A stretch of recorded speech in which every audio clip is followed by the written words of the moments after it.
Hi, welcome to GramcrackerTime, and today is chapter 19 in Charlotte's Web. It's called The Egg Sac.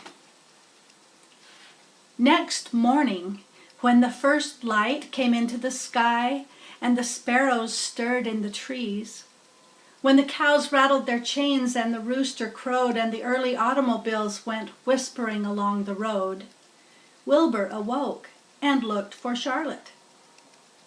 He saw her up overhead in a corner near the back of his pen. She was very quiet. Her 8 legs were spread wide. She seemed to have shrunk during the night.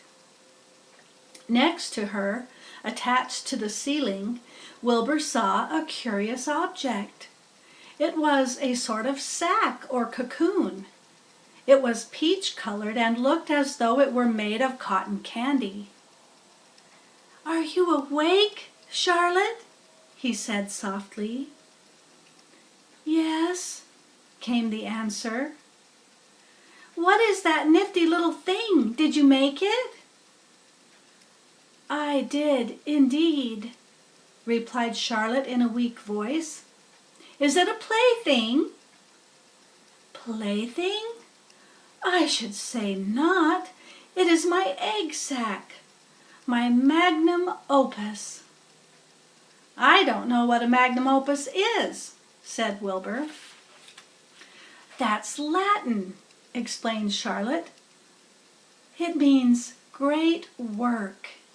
This egg sac is my great work, the finest thing I have ever made."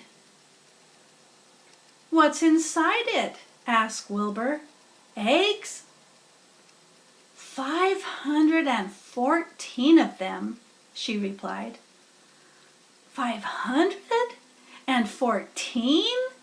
said Wilbur. "You're kidding." And here's a picture.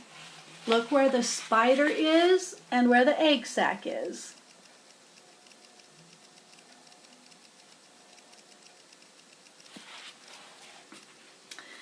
"No, I'm not. I counted them.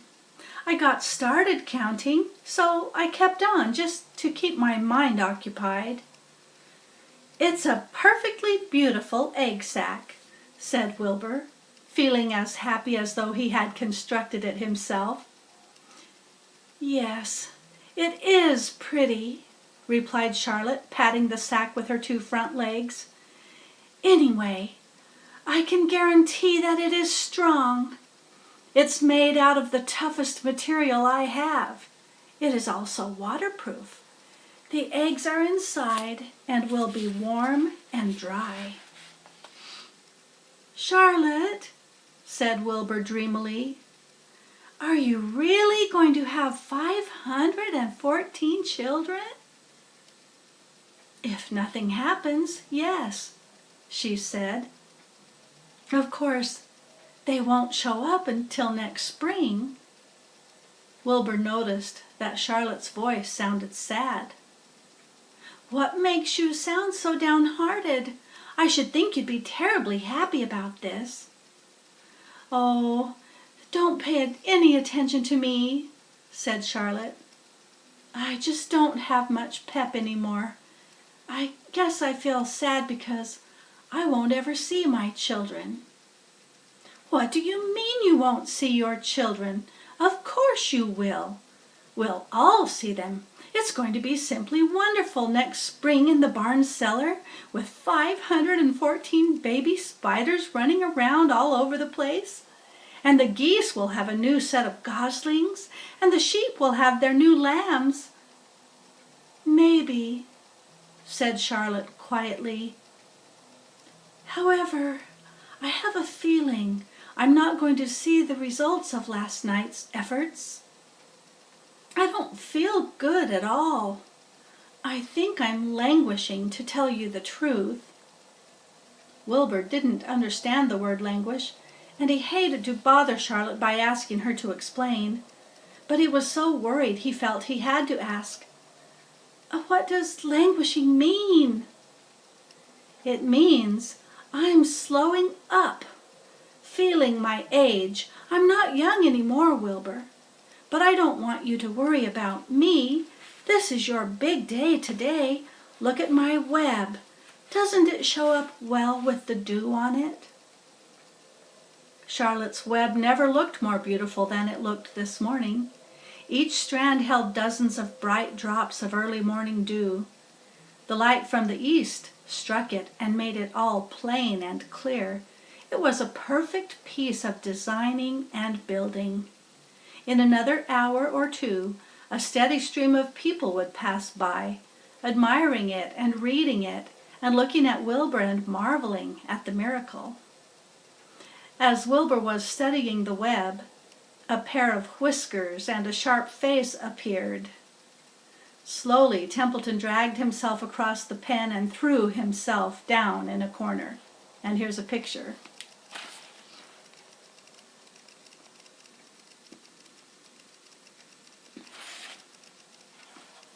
"I'm back," he said in a husky voice. "What a night!"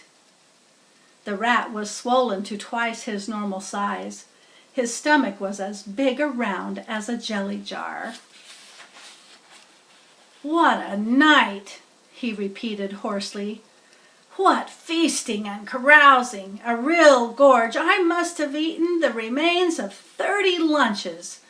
Never have I seen such leavings, and everything well ripened and seasoned with the passage of time and the heat of the day.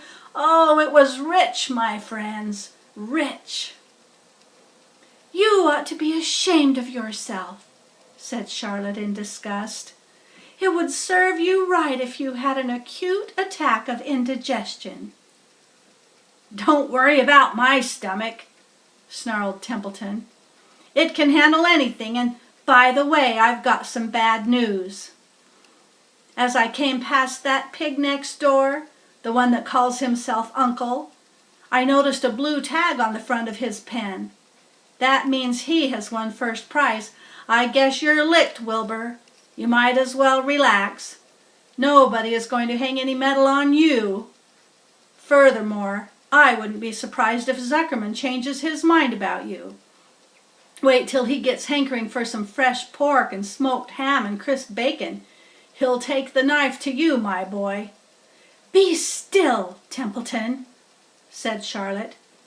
"You're too stuffed and bloated to know what you're saying. Don't pay any attention to him, Wilbur." Wilbur tried not to think about what the rat had just said. He decided to change the subject. "Templeton," said Wilbur, "if you weren't so dopey, you would have noticed that Charlotte has made an egg sac. She's going to become a mother. For your information, there are 514 eggs in that peachy little sack." "Is this true?" asked the rat, eyeing the sack suspiciously. "Yes, it's true," sighed Charlotte. "Congratulations," murmured Templeton. "This has been a night." He closed his eyes, pulled some straw over himself, and dropped off into a deep sleep. Wilbur and Charlotte were glad to be rid of him for a while. At 9 o'clock, Mr. Arabelle's truck rolled into the fairgrounds and came to a stop at Wilbur's pen. Everybody climbed out. "Look!" cried Fern. "Look at Charlotte's web! Look what it says!" The grown-ups and the children joined hands and stood there, studying the new sign. "Humble," said Mr. Zuckerman. "Now, isn't that just the word for Wilbur?" Everyone rejoiced to find that the miracle of the web had been repeated. Wilbur gazed up lovingly into their faces. He looked very humble and very grateful. Fern winked at Charlotte. Lurvy soon got busy. He poured a bucket of warm slops into the trough, and while Wilbur ate his breakfast, Lurvy scratched him gently with a smooth stick. "Wait a minute," cried Avery. "Look at this." He pointed to the blue tag on Uncle's pen. "This pig has won won first prize already." The Zuckermans and the Arabelles stared at the tag. Mrs. Zuckerman began to cry. Nobody said a word. They just stared at the tag. Then they stared at Uncle. Then they stared at the tag again. Lurvy took out an enormous handkerchief and blew his nose, very loud. So loud, in fact, that the noise was heard by stable boys over at the horse barn. "Can I have some money?"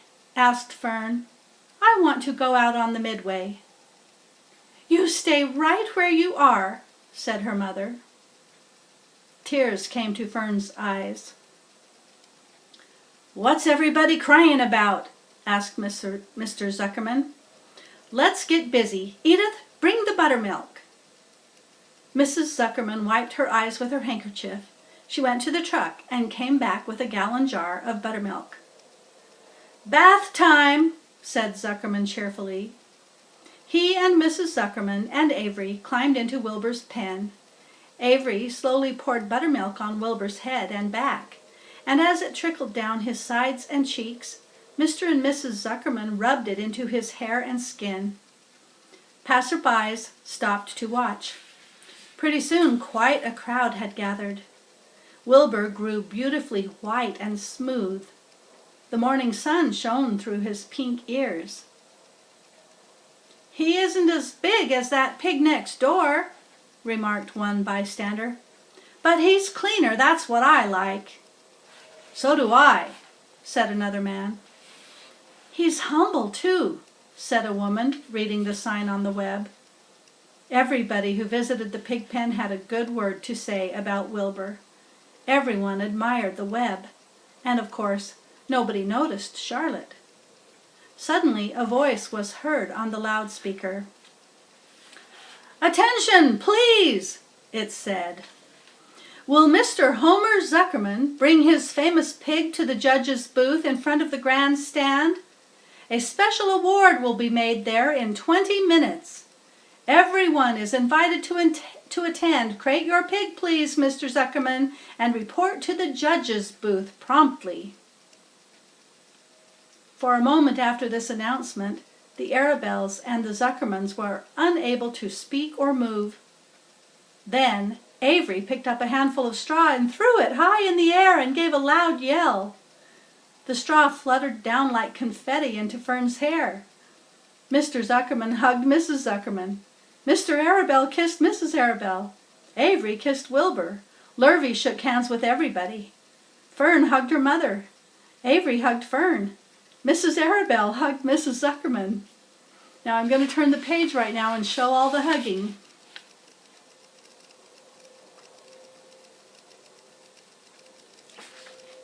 And then I'm going to go back and finish that last line. Up overhead in the shadows of the ceiling, Charlotte crouched unseen, her front legs encircling her egg sac. Her heart was not beating as strongly as usual, and she felt weary and old. But she was sure at last that she had saved Wilbur's life, and she felt peaceful and contented. "We have no time to lose," shouted Mr. Zuckerman. "Lurvy, help with the crate." "Can I have some money?" asked Fern. "You wait," said Mrs. Arabelle. "Can't you see everybody is busy?" "Put that empty buttermilk jar into the truck," commanded Mr. Arabelle. Avery grabbed the jar and rushed to the truck. "Does my hair look all right?" asked Mrs. Zuckerman. "Looks fine," snapped Mr. Zuckerman as he and Lurvy set the crate down in front of Wilbur. "You didn't even look at my hair," said Mrs. Zuckerman. "You're all right, Edith," said Mrs. Arabelle. "Just keep calm." Templeton, asleep in the straw, heard the commotion and awoke. He didn't know exactly what was going on, but when he saw the men shoving Wilbur into the crate, he made up his mind to go along. He watched his chance, and when no one was looking, he crept into the crate and buried himself in the straw at the bottom. "All ready, boys!" cried Mr. Zuckerman. "Let's go!" He and Mr. Arabelle and Lurvy and Avery grabbed the crate and boosted it over the side of the pen and up into the truck. Fern jumped aboard and sat on top of the crate. She still had straw in her hair and looked very pretty and excited. Mr. Arabelle started the motor. Everyone climbed in and off they drove to the judge's booth in front of the grandstand. As they passed the Ferris wheel, Fern gazed up at it and wished she were in the topmost car with Henry Fussy at her side. The end of chapter 19. I love you. Bye-bye.